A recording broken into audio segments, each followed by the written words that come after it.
안녕하십니까. 진리와 자유 선교회 조철환 선교사입니다.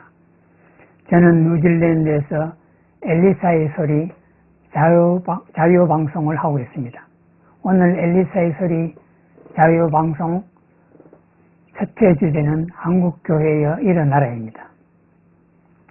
저는 2019년 12월 12일 엘리야의 소리 복음 방송을 시작한 이래로 2020년 1월 25일까지 매주 토요일 남편과 아버지를 주제로 7회에 걸쳐 방송을 했습니다. 남편과 아버지는 앞으로도 10여 회에 걸쳐 시리즈로 더 나눌 계획이고, 남편과 아버지 시리즈가 끝나면 또 다른 주제를 다룰 계획입니다. 그런데 2020년 1월 17일 엘리야의 소리 복음 방송과 별도로 엘리사의 소리 자유방송을 시작해야 되겠다는 감동을 받았습니다. 2019년 12월에 시작한 엘리야의 소리 복음 방송의 목적은 전 세계 200개국에 흩어져 사는 한국 교민과 한국어를 배우는 외국인, 그리고 북한 동포들에게 복음을 전파하기 위함입니다. 또 이르시되 너희는 온 천하에 다니며 만민에게 복음을 전파하라. 마가복음 16장 15절 말씀입니다. 이것은 예수님이 제자들에게 내린 마지막 명령입니다. 이 명령을 받들어 그동안 최후로 복음을 전파하는 문서 선교를 해오던 저는 이제 방송 선교도 병행하여 만민에게 복음을 전파하는 사역의 한 영역을 맡기로 결심했습니다. 그리고 2020년 1월에 시작하는 엘리사의 소리 자유방송의 목적은 대한민국의 주권과 자유를 지키기 위함입니다. 저는 성경적 세계관을 바탕으로 한반도와 전 세계에서 일어나는 일을 이해하려고 애를 쓰는 사람입니다. 지금 대한민국은 주권과 자유를 잃을 국가 전망의 위기에 처했다고 생각합니다. 2차 세계대전 당시 독일군 점령하에 있던 유럽인들은 영국 BBC 방송을 몰래 청취하며 독일군이 연합군에게 패할 날이 멀지 않았다는 소식을 듣고 희망을 가질 수 있었습니다. 저는 대구에서 경북고등학교에 다니던 1970년대 초에 미국 워싱턴에서 이광재 아나운서가 방송하는 미국의 소리를 들었던 기억이 납니다.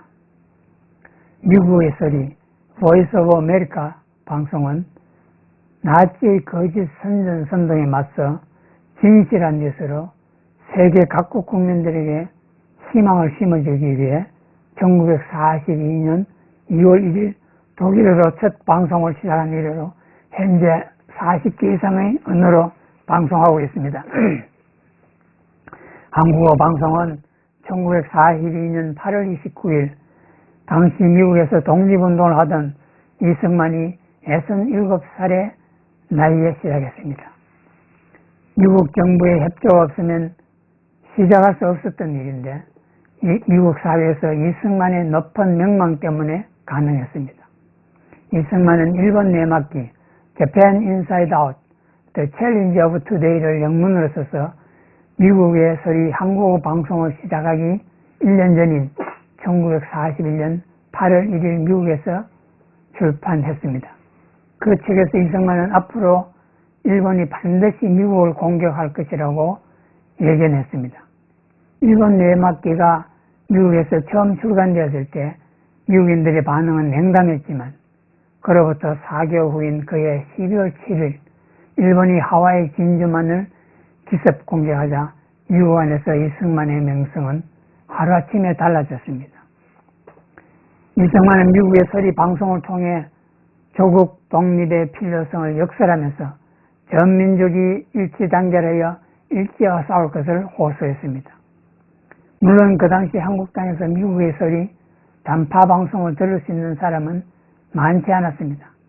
그러나 경성방송국 개성지국의 한인 직원들이 방송국 단파 수신기를 통해 해외 단파 방송을 청취했는데 이승만의 미국의 소리 방송도 그들을 통해 한국에 알려지게 되었습니다. 이승만의 미국의 소리 방송 연설의 서두와 마지막 부분을 다시 읽어드리겠습니다. 나는 이승만입니다. 미국 워싱턴에서 해외에 산재한 우리 2300만 동포에게 말합니다. 어디서든지 내 말 듣는 이는 자세히 들으시오. 들으면 아시려니와 내가 말하는 것은 제일 중요하고 제일 기쁜 소식입니다. 자세히 들어서 다른 동포에게 일일이 전파하시오. 또 다른 동포를 시켜서 모든 동포에게 다 알게 하시오. 나 이승만이 지금 말하는 것은 우리 2300만의 생명의 소식이요 자유의 소식입니다. 저 포함무도한 외적의 철사 중에서 호흡을 못하는 우리 민족에게 이 자유의 소식을 일일이 전하시오. 감옥 철창에서 백방악형과 학대를 받는 우리 총의 남녀에게 이 소식을 전하시오. 독립의 소식이니 곧 생명의 소식입니다. 중략하고 끝부분을 읽겠습니다. 내가 워싱턴에서 몇몇 동포와 미국 친구들의 도움을 받아 미국 정부와 교섭하는 중임에 우리 임시정부의 승인을 얻을 날이 가까워옵니다. 승인을 얻는 대로 군비 군물의 후원을 얻을 것입니다. 그러므로 이 희망을 가지고 이 소식을 전하니 이것이 자유의 소식입니다. 미국 대통령 루즈벨트의 선언과 같이 우리의 목적은 외적을 파한 후에 독립하고야 말 것입니다. 우리는 100배나 용기를 내어 우리 민족성을 세계에 한번 표시하기로 결심합시다. 우리 독립의 서광이 빛이 나니 일심합력으로 외적을 파하고 우리 자유를 우리 손으로 회복합시다. 나의 사랑하는 동포여, 이 말을 잊지 말고 전파하여 준행하시오. 일후에 또다시 말할 기회가 있으려니와 우리의 자유를 회복할 것이 이때 우리 손에 달렸으니 분투하라, 싸워라. 우리가 피를 흘려야 5만 대의 자유 기초를 회복할 것이다. 싸워라, 나의 사랑하는 2300만 동포여. 저는 엘리사의 소리 자유방송으로 김일성 주체 사상에 사로잡혀 있는 자들과 싸워서 대한민국의 주권과 자유를 지키려고 합니다. 한국교회가 김일성 주체 사상과 싸워야 하는 이유는 그것은 하나님을 대적하는 적그리스도의 사상이기 때문입니다. 죽은 김일성의 시체를 방부 처리해서 금수산 태양공전에 놓고 김일성을 영생하는 민족의 태양신으로 추앙하는 북한 정권은 오컬트 집단, 즉 사이비 종교 집단입니다. 지금 한반도에서 일어나고 있는 현상은 정치적 좌우 이념 대결이 아니라 김일성 영생교와 기독교의 영적 전쟁입니다. 대한민국이 적화되면 한국교회는 설당을 잃게 됩니다. 우리는 신앙의 자유를 잃고 교회는 문을 닫아야 하고 세계 선교도 할 수 없습니다. 마지막 때에 한국교회를 무너뜨려 하나님께 쓰임받지 못하게 하려는 마귀에게 한국교회가 굴복해서는 안 될 것입니다. 지금부터 약 100년 전에 조선을 일본에 넘긴 우리 선조들을 나는 부끄럽게 생각합니다.